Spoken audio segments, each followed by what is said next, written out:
Go watch the movie with Nathan, the Borderlands movie. Did I tell you we watched the that Five Nights at Freddy's movie? It was okay. I think I talked about this on the stream. It was okay. I thought it was gonna be fucking horrible. It wasn't amazing, but it was okay. Meh. I give it a meh out of 10. It was bad. Somebody that's watched a lot of horror, it was solidly okay. There's a lot of really bad horror. There's a lot of really bad low budget horror. Horror movies are magical because you make so much money on them, and not like a per capita like return on investment money, but an absolute value, like huge amount of money on horror films. It's insane. If I had to guess, okay, hold on. I'm going to destroy my own point by totally shooting in the dark here. Saw 1 didn't have any big actors, right? The guy that played Saw, he wasn't a super. My guess is Saw 1 cost less than, ooh, I want to do a brave guess. And I want to say $3 million. And I'm going to guess that movie netted a $250 million. Okay. I'm guessing on both of these numbers. All right. Let's see if we can find out. Not bad. Yeah, we take those. Yeah.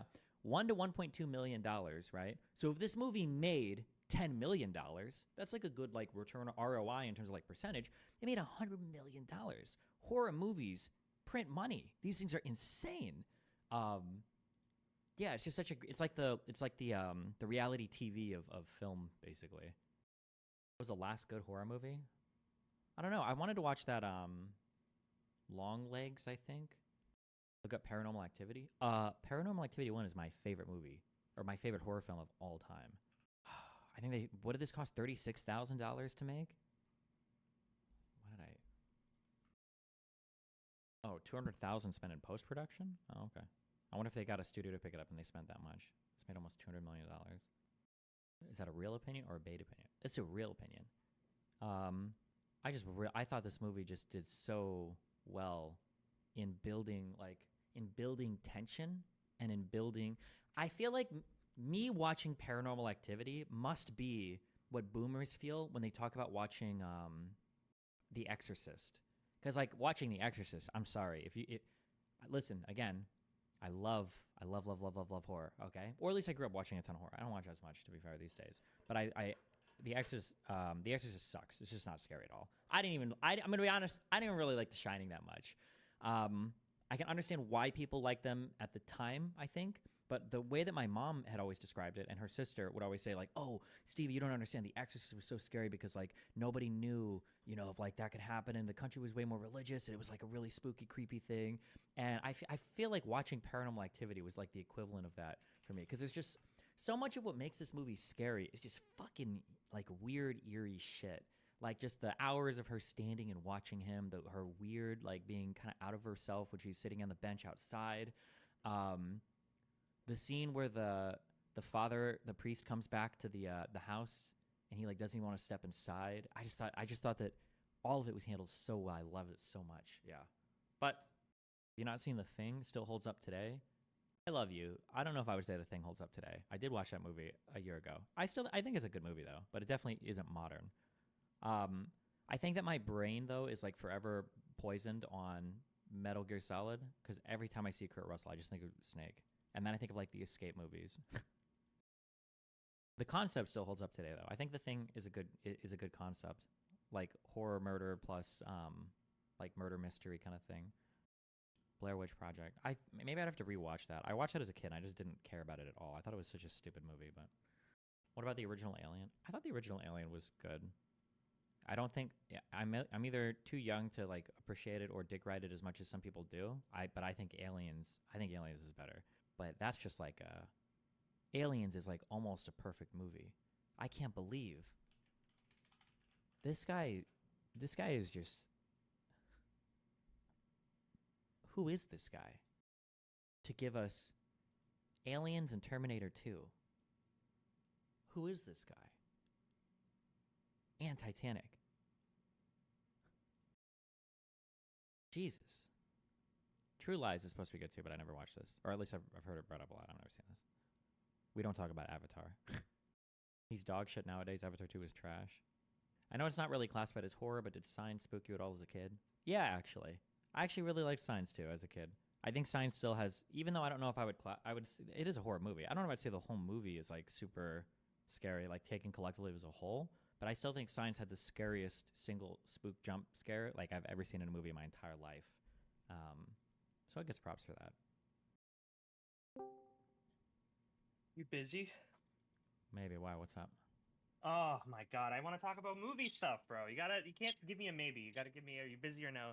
What do you? I still haven't watched the second Pirates movie yet. I'm sorry. Well, it's okay, me neither. So we're both good. Cameron can do whatever he wants. The way that you describe Nolan, from what I understand, and I don't know that much about movies themselves. I know more about animation, but I think Nolan and Cameron are two people out of a couple who can do whatever the fuck they want because they prove themselves unbelievably so. The Avatar movies might be bad in your opinion, but they're massive successes. Well, yeah, no. And some After people, Titanic, I'm pretty sure Cameron could literally like fuck your like wife, and people yeah, would be and pay him to do. Like, yeah, Cameron is like they'll royalty. Yeah, fucking they'll pay the shit out of him to do it too. And the guy gets to. I don't know if this is true. I recommend people look it up. From what I understand, Cameron has like a love of the ocean ever since Titanic.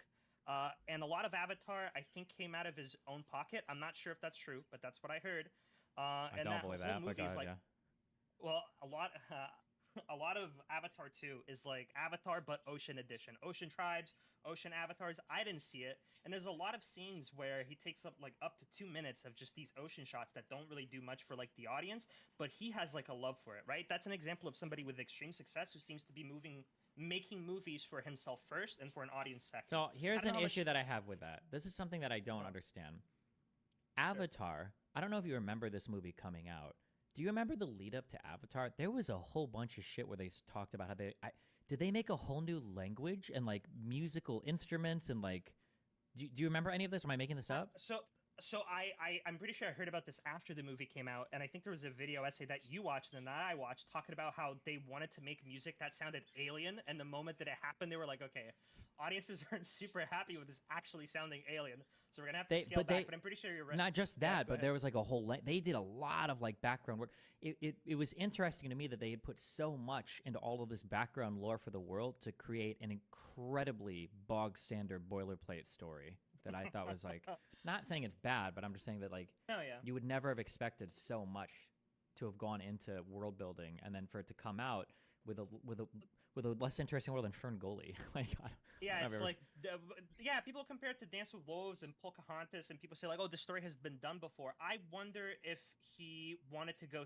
I don't know. It's hard to say because I agree with you that the story of the first Avatar is very. We've kind of seen this. This is not really crazy new, but I bet you they were banking everything on the visuals so that he could keep making these movies. And so far, I think you've seen over there in the fucking Wikipedia there are 4 Avatar movies confirmed and only 2 out. So I think he's going to make another 2. So I think it clearly succeeded, right? yeah, At least no, that's the $3 cope, billion. right? That's insane. I wonder if he wouldn't have been James Cameron if it would have gotten the same poll. I'm not sure. Maybe. I can't imagine. I genuinely can't, but I don't know. It's hard to say. I was watching a movie that was talking. No, that's not true. Jesus. I was watching Asmongold watch a video about sincerity. And with a lot of Marvel movies that come out recently, it feels like every single movie is like doing this wink at the audience, and it's almost kind of being self-aware and meta-aware, and it can't let things just have sincerity and stuff like that. Okay, And you know bringing up what? Lord of the Rings. What? Just on that, I thought about this. In terms of sincerity. You know what? I wonder how much of our What? enjoyment of things is influenced by how much people tell us to enjoy them. Because I thought about like, man, Robert Downey Jr. coming back and more superhero movies, and we sure do make stuff over and over again a lot. But Yeah. if you take like an English class, that's kind of all they've ever done throughout all of human history, right? Like the only reason we have, Homer's tales, like the Odyssey and the Iliad, the only reason we have these things or the Gilgamesh is because all of these things were passed down via oral tradition. It was literally bards telling the same fucking story or storytellers telling the same fucking story over and over and over and over and over and over. And people were like, oh, tell me again how you won your fight. Oh, like they were just as fucking retarded, 3,000 years ago or whatever the fuck as we are today in hearing the same shit over and over again. So it's kind of, I think it's like a facet of humanity, or a human trait that we just like to see the same shit play out over and over again. I don't think that's I don't think we're uniquely bad for that or anything. No, I don't think so. What there is for sure like market fatigue, right? If most of your, and that's probably what it is, but I don't think I'm pretty sure that if we stop making superhero movies tomorrow Hmm. for like let's say 8 years, soon enough they're going to be popping up like again, right? I'm with you on that. Like essentially, I don't think people are ever going to get sick of the same story. They need to do I know that another somebody. Spider-Man reboot where Robert Downey Jr. is Spider-Man. They should Okay, just do a Marvel I'm movie where like 8 characters are Robert Downey Jr. Okay. I think that the problem is more so that when it comes to these Marvel movies, I don't think they're utilizing their, I don't know what to call it, their resource to the best of their abilities. I feel like What does that mean? a lot of these movies, I don't know how to explain what I'm saying, but when I think of, I guess I'm just frustrated because when it comes to Spider-Man movies, the Into the Spider-Verse, the animated ones, did such a good fucking job, and I can't parse if it's because you can do more with animation when it comes to superheroes, or if it's because the actual live-action Spider-Man movies just aren't holding up to snuff. I've been sitting on this thought for a while, but I can't come to a conclusion. It's hard for me to tell, and I wish these superhero movies did more experimental things like the Doctor Strange movies that came out. That both of them, but I don't know if those were actually successful. So what I might be wishing for and what I personally prefer might just not resonate with audiences quite a bit as like very safe superhero movies. I'm not sure. It's hard to it's Sure. hard to I tell mean, yeah, without you can somebody. take risks when you can. Yeah, it's hard, but yeah, yeah. Yeah.